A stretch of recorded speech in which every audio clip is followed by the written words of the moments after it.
Eu vou começar abordando um assunto que tem me deixado pé da vida. Eu tenho acompanhado muito de perto, aliás, eu até escrevi isso. Eu acompanhei o julgamento do Mensalão lá em 2012, desde a leitura do Gurgel, o Procurador-Geral da República, a acusação dele toda, durante aqueles 5 ou 6 horas que ele fez a leitura da acusação. Acompanhei a defesa dos advogados, que foi muito menos do que isso.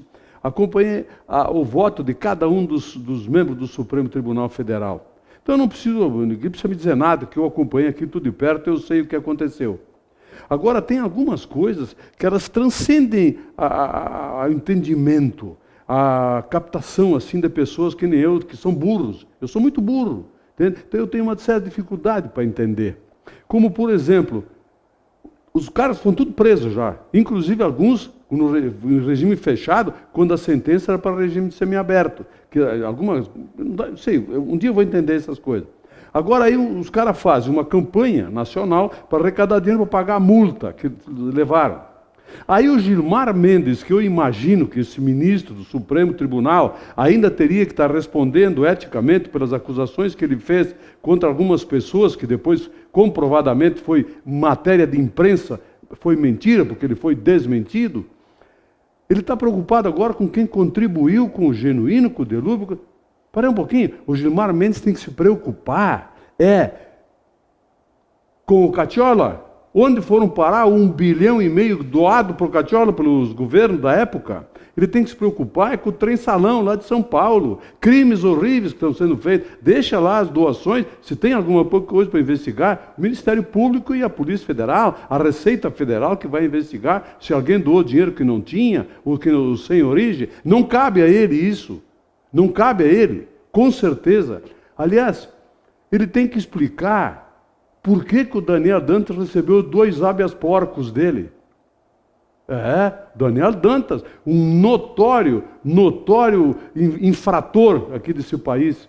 Já até condenado foi, já está condenado, só não vai para a cadeia o cara, não sei porquê. Quer dizer, o Gilmar Mendes preocupado com picuinha. Aliás, o Gilmar Mendes poderia também investigar os empréstimos do BNDES, não para Cuba, mas para empresários ruralistas, agropecuaristas, que nunca pagaram os seus empréstimos aqui no Brasil. Empréstimos do Banco do Brasil, que não são pagos por esses grandes empresários, os amigos do rei que estão sempre ali. Por que não pede para investigar isso aí, em vez de merreca 500, 600 mil reais? Pô, cara, olha, a justiça com 2 S aí está ficando chata nesse país aqui, viu? Está na hora de começar a se pensar um pouco mais seriamente sobre a justiça com 2 S do país. Porque senão, meu amigo, preto, pobre, puta e petista que vai para a cadeia, o resto pode roubar à vontade. Pô, não é assim.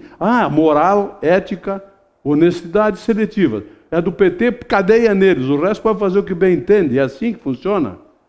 Pô, aí me acusam de petista, eu não sou burro. Burro é quem tem... Burro não, desonesto quem tem a ética e moral seletiva.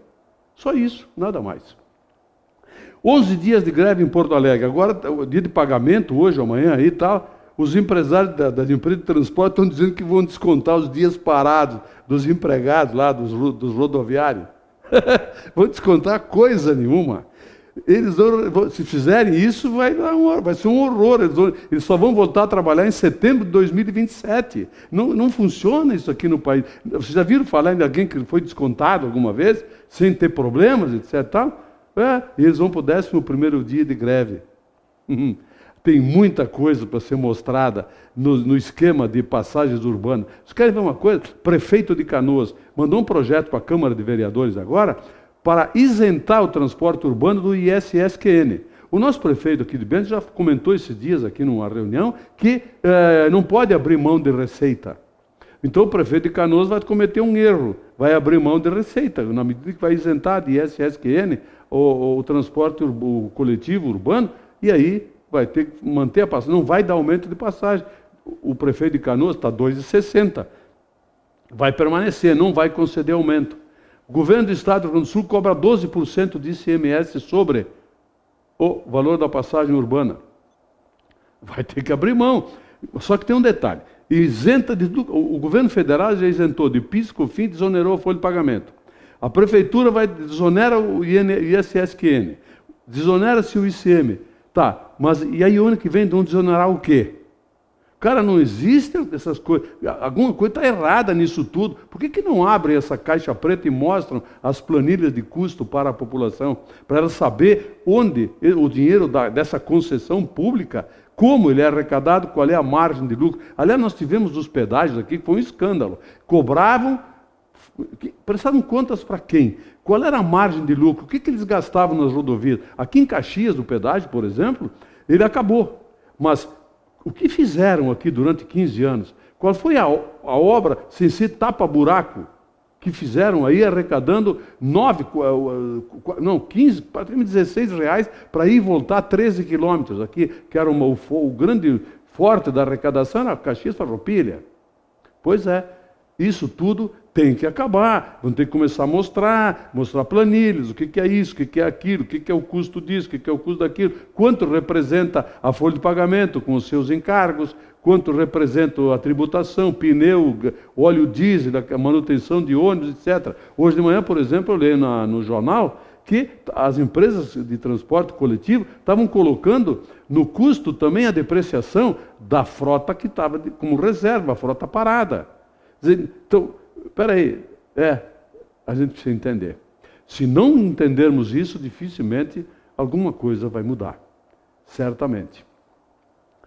Na terça-feira à noite, nós tivemos um encontro com o prefeito Guilherme Pazin, com o secretário de obras, o Poçamaio, Valdir Poçamaio, o secretário da Mobilidade Urbana e Gestão Integrada, o Mauro Moro, do Meio Ambiente, Luiz Augusto Senhor, o procurador do município, Cid Grey Spassini, o vice-prefeito Mário Gabardo, e aí tinha o pessoal, o Mauro Noscos, que coordena o grupo que faz parte do Facebook, está lá, é muito interessante, já está com quase 2.000 seguidores, né? O que Bento precisa e nossos administradores não enxergam. Quer dizer, até esse nome eu acho que talvez até tenha que ser mudado para um mais curtinho, né, mais objetivo. Mas, enfim, o objetivo foi entregar para o prefeito um abaixo-assinado de mais de 3.082 assinaturas, pedindo que não seja permitida a construções na bacia de captação que nós temos ao nosso redor. Claro, temos Garibaldi, temos Farroupilha, que tem uma legislação que a gente não conhece, quer dizer, eu não entendo até hoje. Desde 96 que a gente está brigando, eu comecei a brigar em 96. Eu tenho história aqui brigando pela água de Bento. Lá em 96, no Conselho de Consumidores da Corsan, pedindo que fosse feita, de repente, uma legislação integrada, Garibaldi, Carlos Barbosa, Bento, Garibaldi, Farroupilha e Bento, uma legislação compatível, porque os nossos mananciais a nossa bacia de captação é formada em 90% mais de córregos e arroios, riachos que vêm de fora de Bento, nascem em Farroupilha e Garibaldi. Então, foi entregue na mão do prefeito isso, demorou 2 horas e 20 minutos, uma reunião que a gente esperava que fosse até rapidinha, só entregar e tudo, mas o assunto evoluiu, entramos em várias áreas lá, o prefeito foi muito solícito em dar explicações, até colocou os secretários à disposição para informar ao grupo os problemas são questionados, os questionamentos que fossem respondidos, ou seja, abriu a prefeitura para que os questionamentos fossem respondidos. É uma queixa que eu tenho dos administradores públicos há 35 anos. A impressão que se tem é que eles se fecham em copas e o que a imprensa publica, divulga, questiona, que a imprensa está fazendo aquilo porque a imprensa quer. Não, a imprensa transmite aquilo que a população lhe leva. Eu, por exemplo, quando questiono alguma coisa na TV ou no jornal, eu o faço a pedido de pessoas que me encontram, recebo e-mails. Aliás, a média de e-mails que eu recebo é 130 por dia. Quer dizer, questionamentos, etc., que precisam de resposta. E o prefeito Pazin disse que vai acontecer isso. Tomara. E que nós tenhamos, sim, muito claro o que vai ser feito com a bacia de captação de Bento Gonçalves, ali do Barracão. Tem questões com terrenos, com moradores, aquela coisa toda. Isso precisa ficar tudo muito claro, muito bem explicitado para a população. É isso que o grupo espera. E tomara que aconteça realmente. Eu comentei aqui a semana passada sobre a Apple, a fabricante do iPhone, do iPad, do iPod, e entrei em contato com eles em 4 oportunidades para resolver um probleminha que teve o meu telefone. Eu fiquei pasmo, abismado de ver a presteza, a fidalguia com que a gente é atendido. A primeira coisa que eu ouvi quando liguei para o 0800 foi: o senhor pode nos informar o telefone que o senhor está falando, para que, se caso cair a ligação, a gente lhe retorne? Eu até dei o número do telefone, mas, sinceramente, eu não acreditei nisso. Numa das vezes, a ligação caiu. 1 minuto, nem passou 1 minuto, eles estavam me ligando de volta. Olha, parabéns para a Apple, é um exemplo. Aliás, o que Vivo, Oi, Claro, TIM, revistas, a 0800 de assinatura, jornais, etc. Tal. Pô, liguem para a Apple, aprendam como se atende o consumidor, como se atende o cliente. Eles vão lhe dar um show. Aliás, para gravar o nome de um atendente é muito difícil, mas eu gravei o nome de uma delas, Viviane Sabetti. Um atendimento top de linha, de uma pessoa extremamente, olha, com uma formação profissional e moral, e uma educação, coisa fantástica. Ela chegou a me ligar de volta, na quinta-feira, ontem, me ligou para me pedir se estava tudo ok, se eu tinha sido bem atendido. Não dá. Me acostumei mal, acostumei a ser bem atendido num 0800. Uma pena que não sejam todos assim. Eu até vou evitar de ligar para 0800 agora, para mim não me decepcionar e não me estressar. Jogos. Ontem à noite o Grêmio jogou na Arena contra o Veranópolis. Comeu o pão que o diabo amassou. Um calor infernal, tá? Mas o calor estava no Veranópolis também, que não está tão acostumado assim, porque aqui em Veranópolis, né, não é tão quente como Porto Alegre. Mas, enfim, o Grêmio continua jogando um ovo. Jogou um ovo o Grêmio ontem de novo. Pegam o pé do Kleber. Pegam o pé de um monte de jogadores do Grêmio. E o Barcos continua imune, isento de tudo. Pô, cara, ontem, sério mesmo, ontem eu cansei de me estressar com o Barcos. Eu achei ele engraçado. Eu ri. Quando ele perdeu aquele gol que até a minha sogra faria, eu ri, ele é engraçado. Só que aí veio a segunda chance, botaram a bola na cabeça dele, assim, longe assim do gol, não tinha como ele errar, aí ele não errou porque ele não conseguiu errar, e ele não é criticado. Interessante isso, sabe? Esse time que o Grêmio está jogando, e esse futebol que o Grêmio está praticando, não vai passar das oitavas de final. Vem o Nacional aí na quinta da semana que vem, osso duro de roer. O Esportivo estava ganhando até 27 minutos do segundo tempo, fez o gol, podia ter ganho o jogo do Cruzeiro lá em Porto Alegre, em Cachoeirinha, deixou empatar, um resultado que não foi bom. Esses 3 pontos eram muito importantes para o Esportivo. Agora vai ter que partir com tudo, com o novo técnico, Flávio Campos, para recuperar esse terreno perdido. É muito importante que o Esportivo faça isso. E o Internacional continua de vento em popa, né? Para botar o time que quiser lá, que ganha. Mesmo que seja lá no finzinho do jogo, como foi ontem. Ganhou porque mereceu. O futebol gaúcho está em pleno andamento e o Grêmio treinando para a Libertadores. Muito obrigado pela sua audiência, amigo telespectador. Eu volto amanhã.